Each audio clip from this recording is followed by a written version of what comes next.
जब वाल्मीकि के हाथ में कलम थी तो बंगियों के हाथ में झाड़ू क्यों रही? लोग सनातनियों से सीखो, सनातनी मेरी इज्जत करो तो मेरी बेइज्जती। राज में या वर्ण व्यवस्था में समानता होती तो बाबा साहब डॉक्टर अम्बेडकर को क्यों पूरा सामाजिक व्यवस्था, सामाजिक दर्द, सामाजिक समझ अलग होती है। क्योंकि मेरी बहन जो वाल्मीकि समाज से बिलोंग करती है और मेरी बहन को इसलिए कमरा नहीं मिल रहा। कब तक ये जातिवाद हमारा? रोहिणी घावरी वो जय श्री राम और जय भीम को एक साथ लेकर चल रही हैं। यूएन में भी उन्होंने नारा दिया है जय श्री राम। उनके नारे को आप किस तरह देखती हैं? वो जय भीम की बात करती हैं। देखिए, यूएन में वो जय श्री राम बोले या अल्लाह अकबर अल्लाह बोले या कोई और कुछ भी नारा लगाएं, इससे कोई परहेज नहीं है, वो स्वतंत्र हैं। लेकिन वो कह रही है कि जय भीम का नारा लगा करके लोग देश में नफरत फैला रहे हैं। मैं तो जय भीम और जय श्री राम एक साथ बोलूंगी। तो ये जो उनका स्टेटमेंट है कि जय भीम और जय श्री राम एक साथ बोलूंगी, ये एकदम बचकानी हरकत है। क्योंकि बाबा साहब डॉक्टर अम्बेडकर अगर लड़ाई लड़े तो वो इसी नारे के खिलाफ लड़े। अगर जय श्री राम के नारे में समानता होती, वो यूएन में कह रही है कि जय श्री राम बोल करके राम मंदिर बनने से लोगों को रोजगार मिला है, समानता, भाईचारा, एकता का परिचय देता है राम मंदिर। तो सबसे बड़ा सवाल ये है, अगर राम या राम के राज में या वर्ण व्यवस्था में समानता होती तो बाबा साहब डॉक्टर अम्बेडकर को क्यों पूरा जीवन लगाना पड़ता? यह बुद्ध, कबीर, पेरियार या फिर जितने भी इस देश के अंदर ज्योतिबा फूले, साहू जी महाराज आए, वो गैर बराबरी के सिस्टम के खिलाफ क्यों लड़े? दो बातें लोगों को अच्छे समझ लेनी चाहिए। पहली है ये कि जय श्री राम एक नारा जो असमानता, गैर बराबरी और अन्याय पर आधारित है, वर्ण व्यवस्था पर आधारित है, खड़ी व्यवस्था पर। और दूसरी ही तरफ है आपका जय भीम का नारा जो समानता, न्याय, भाईचारा, बंधुता पर आधारित है। तो दोनों ही अलग अलग विचारधारा हैं। अगर ये बिल्कुल वैसी बात होगी, अगर सूरज उगेगा तो अंधेरे को जाना ही होगा, अगर सूरज आएगा तो अंधेरे को जाना तय है। ऐसे ही जय भीम का नारा, अगर जय भीम का नारा आएगा तो व्यक्ति की अज्ञानता का अंधेरा छटना तय है, उसकी गुलामी, उसकी अंधविश्वास, उसका पाखंड, ढोंग सब फिल्टर होना जरूरी हो जाता है। वो ऑटोमेटिक होता है, जरूरी नहीं कि आप कहेंगे कि उसमें मैं करूंगा, नहीं। जिस व्यक्ति में जय भीम जो जय भीम को अडॉप्ट कर लेता है वो एक फिल्टर है, वो प्यूरीफायर है, वो व्यक्ति के मानसिक और उसके विचारों को पूरी तरीके से क्लीन कर देता है। तो रोहिणी घाबरी अगर कह रही है कि मैं जय श्री राम और जय भीम का नारा लगा दूं, तो पहला तो ये है कि वो पीएचडी करना अपने सब्जेक्ट को लेकर एक अलग चीज है, लेकिन सामाजिक न्याय और सामाजिक जो व्यवस्था उसको पढ़ना, उसको समझना एक अलग चीज है। बाबा साहब के टाइम पे भी बहुत सारे लोग पढ़े लिखे थे, लेकिन बाबा साहब डॉक्टर अम्बेडकर की डिग्रियों को आज इसलिए गिना जाता है क्योंकि बाबा साहब डॉक्टर अम्बेडकर ने डिग्रियां जो है समाज के हित में लगाई थी, समाज को लूटने या समाज को बर्बाद करने के लिए नहीं लगाई। तो रोहिणी घाबरी या रोहिणी घाबरी जैसे लोग खूब लगाए जय भीम का नारा, करोड़ों लोग लगा रहे हैं, कितनी भीड़ पड़ी है, हमें उनसे कोई एतराज नहीं है। लेकिन जय श्री राम के नारे के साथ में अगर वो जय भीम के नारे को इंक्लूड करेंगे और ऊपर से बाबा साहब को बदनाम करेंगी कि भाई जय भीम का नारा लगा करके लोग नफरत फैला रहे हैं, मैं तो प्यार फैलाऊंगी, मोहब्बत फैलाऊंगी, तो रोहिणी घाबरी पहले ये बता दे, प्यार और मोहब्बत की अगर बात है जय श्री राम में, तो खुद रोहिणी घाबरी जो है रो रो करके मतलब इतनी निराश होकर के मैं बहुत दुखी हूँ, मेरी बहन डॉक्टर है और उसको जो है किराए पर कमरा नहीं मिल रहा है, मतलब डॉक्टर होने के बाद में केवल इसलिए नहीं मिल रहा क्योंकि मेरी बहन जो वाल्मीकि समाज से बिलोंग करती है और मेरी बहन को इसलिए कमरा नहीं मिल रहा। कब तक ये जातिवाद हमारा पीछा करेगा? ये खुद उसके स्टेटमेंट है।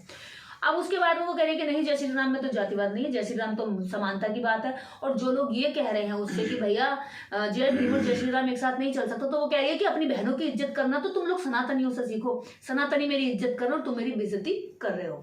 तो आपकी बेइज्जती नहीं कर रहा है कोई, बेइज्जती आपकी जो छिछला और बेकार सा घटिया बयान दिया उस बयान की हो रही है। इससे पहले अगर तुम्हें सर पे चढ़ाया है तो इसी समाज ने चढ़ाया जिस समाज को आज तुम नीचा दिखाने की कोशिश कर रही हो।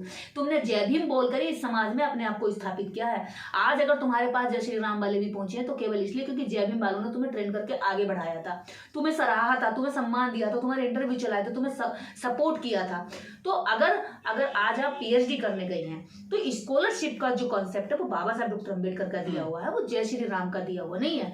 और बाबा साहब डॉक्टर अम्बेडकर की कॉन्सेप्ट पर स्कॉलरशिप लेकर तुम लोग पढ़ करके आज तुम्हारे मुंह में जुबान आ जाती है तो तुम बाबा साहब को उल्टा बदनाम करने चल देते हो। इससे घटियापन क्या होगा? तुम्हारी शिक्षा आज ये साबित करती है कि बाबा साहब डॉक्टर अम्बेडकर ने जो रोकर और उदास होकर ये बात कही थी कि मुझे शिक्षित लोगों ने धोखा दिया है, मेरा अनपढ़ लोगों से मेरी कोई शिकायत नहीं है।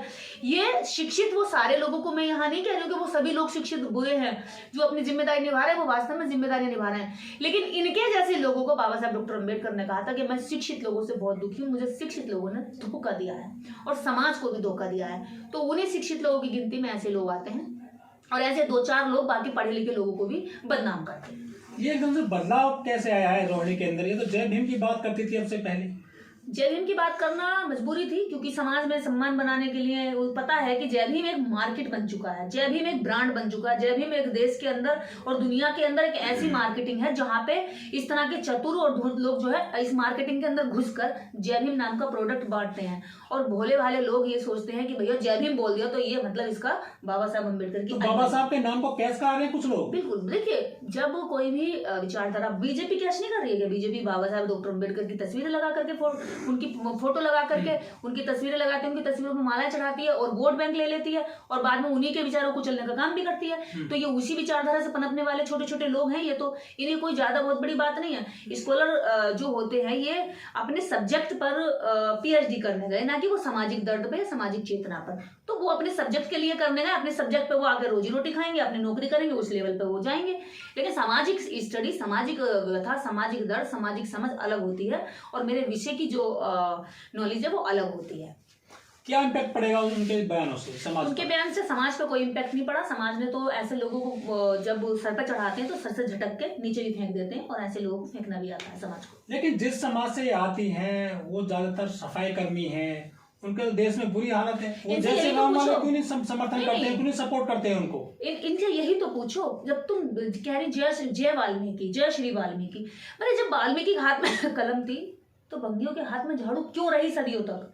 क्यों डॉक्टर अंबेडकर को मुहिम चलानी पड़ी कि भैया तुम झाड़ू छोड़ दो, कलम उठा लो?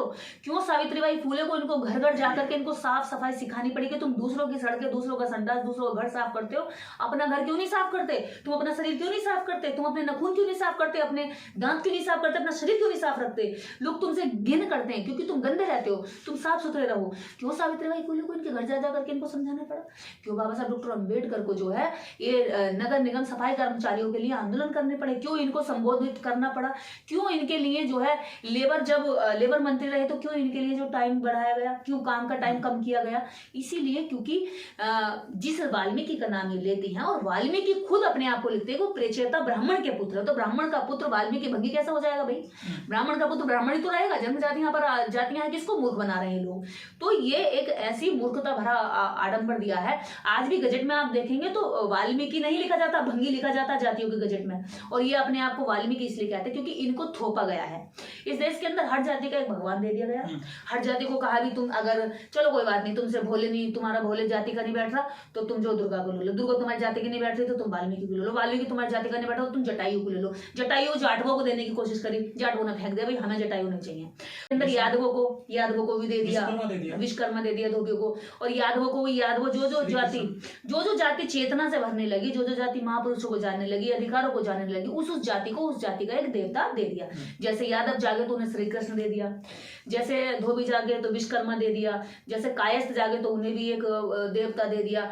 तो हर जाति को एक देवता दे दिया। इस देश के अंदर एक जाति खतरनाक होती जा रही है इनके सामने, जो किसी भी देवता को एक्सेप्ट नहीं कर रही, वो जाटव जाति, जिसको चमार जाटव कहते हैं। तो ये उनके प्रति नफरत करते हैं। अब एक तरफ रोहिणी कह रही है कि भाई ग्रेट चमार हो सकता तो द ग्रेट वाल्मीकि क्यों नहीं हो सकता? बिल्कुल हो सकता है, क्यों नहीं हो सकता? आप खुद को ग्रेटेस्ट बनाइए ना। ग्रेटेस्ट बनने की तो लड़ाई चल रही है और जो ग्रेटेस्ट बनाने की बात है वो आपसे एजुकेशन ले रहे हैं, लेकिन एजुकेशन के साथ अगर आप अपना ठप्प दिमाग रख रहे हैं, आपको यही नहीं पता कि मेरा जिसको मैं ग्रेट बना रहा हूँ वो मेरा है भी है नहीं। वाल्मीकि को तुम ग्रेट बना रहे हो, उससे पहले तो ये पहचान लो मेरा है या नहीं है। जब तुम अपने बाप को बाप नहीं कहोगे तो भैया जो अपने पिता को पिता नहीं कहता उसको क्या कहता समाज? उसको वो तो इलीगल हो जाता है ना, समाज की नजर में भी जायज नहीं होता है। तो जिसको तुम ग्रेट बना रहे हो पहले ये तो सब देख लो, पहचान लो कि वो मेरा अपना है या पराया है। बनाओ ना ग्रेट बनाइए जितना ग्रेट बनाना है। इसी देश के अंदर आपको पता होगा ऐसे बहुत सारे लोग हैं जो शिक्षित भी हैं, पढ़े लिखे हैं और सामाजिक चीजें जो जानते हैं। आप इस देश में आप देखेंगे रमेश भंगी जी हैं, वो यहाँ कई भाषाओं के ज्ञाता हैं। वो व्यक्ति एक विद्वान व्यक्ति है लेकिन अपने नाम के पीछे भंगी लगाते हैं। वो कहते हैं मेरी जाति, जिस जाति से मुझे घृणा करना सिखाया गया, मैं अपनी जाति को लगाऊंगा ना। अगर मुझे जाति के नाम पर आरक्षण मिला, मुझे जाति के नाम पर सम्मान मिला, जाति के नाम पर अपमान मिला, तो मैं उसी जाति के नाम से अपना खोया हुआ सम्मान वापस करूंगा। मैं वाल्मीकि लगा के अपनी असलियत क्यों छुपाऊं? वाल्मीकि वो लगाते हैं जिनको अपनी असलियत से घृणा आती है, मतलब करेंगे वही काम पर घृण भी खुद करेंगे। अरे जब अपनी जाति से घृणा तुम खुद करते हो तो दूसरा क्यों नहीं करेगा? लेकिन वाल्मीकि समाज में बड़े बड़े इंटेलेक्चुअल हुए हैं, लेखक हुए, जैसे ओम प्रकाश वाल्मीकि जी। उनकी कविताएं, उन्होंने दर्द लिखा अपनी किताबों में, वो तो दुनिया में छा गई। रोहिणी घावरी जो है जय श्री राम की बात कर रही है, उनकी मुखालफत हो रही है आजकल चारों तरफ। देखिए, रोहिणी घावरी को एक बार पहले आपने जैसे ओम प्रकाश वाल्मीकि जी को कहा, ओम प्रकाश वाल्मीकि जी को ही पढ़ लेना चाहिए, माता दीना भंगी को पढ़ लेना चाहिए, दीना भाना जी को पढ़ लेना चाहिए, कम से कम थोड़ा बहुत वक्त निकाल करके इनको पढ़ लो। ये फालतू की बकवास तो तुम कभी भी कर सकते हो। और जब तुम ये आज फंस तो गई है, फ्रस्ट्रेट हो गई, लोगों को उल्टा सीधा बोल रही, कह रही मैं FIR करा दूंगी, पीएमओ को जो है टैग करके कह रही है, यूपी पुलिस को टैग करके कह रही है कि इन लोगों को अरेस्ट करो, इन लोगों के खिलाफ एक्शन लो। क्यों कह रही है? जिन लोगों ने इसको बढ़ाया आज उन्हीं लोगों को ये एक्शन लेने की बात कह रही है। तो इतनी जो ये बौखलाहट है इसीलिए क्योंकि वो परिपक्व नहीं है। उसको ये नहीं पता जय श्री राम के नारे का मतलब क्या है, उसको ये नहीं पता जय भीम के नारे का मतलब क्या है। अगर दोनों का मतलब जानती होती तो वो उनको जो है डिफाइन करती कि मैंने ऐसा क्यों बोला, इसके पीछे का अर्थ क्या है।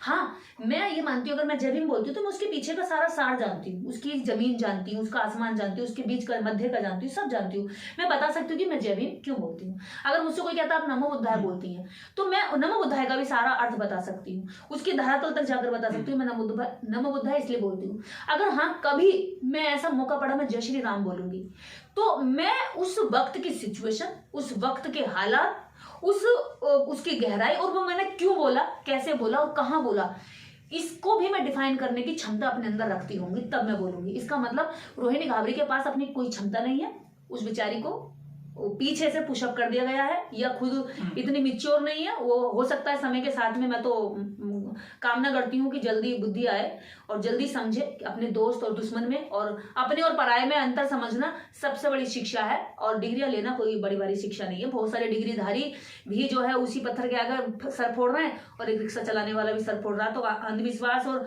पत्थर के मामले में तो दोनों ही एक जैसी बुद्धि के हो गए, डिग्री भी फेल है उधर रिक्शा वाला भी। तो तुम में और रिक्शा वाले में अंतर क्या रह गया? मैं तो मानती हूँ वो ज्यादा बेहतर है, बेचारा वो अज्ञान है, वो पढ़ा लिखा नहीं है इसलिए वो कर रहा। पर तुम शिक्षित होकर भी वही ढोंग, वही पाखंड और वही नोटंकी और दो मुहे सांप बन के दिखा रहे हो।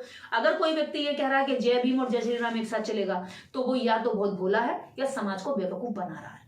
इन दो बातों को एक साथ नहीं चलाया जा सकता। जय श्री राम एक अंधियारा है और जय भीम दलितों के लिए उजियारा है, और अंधेरा और उजाला एक साथ नहीं रह सकता। एक जुगनू भी, छोटा जुगनू भी, जय भीम तो सूरज के प्रकाश की तरह उजाला है और अंधेरे के लिए तो एक जुगनू भी चुनौती देता है। तो ऐसी स्थिति में अगर दोनों शब्दों को कोई चला रहा है तो वो समाज को धोखा दे रहा है, या खुद बहुत अभी नादान है, अभी समझने की वो स्थिति में है।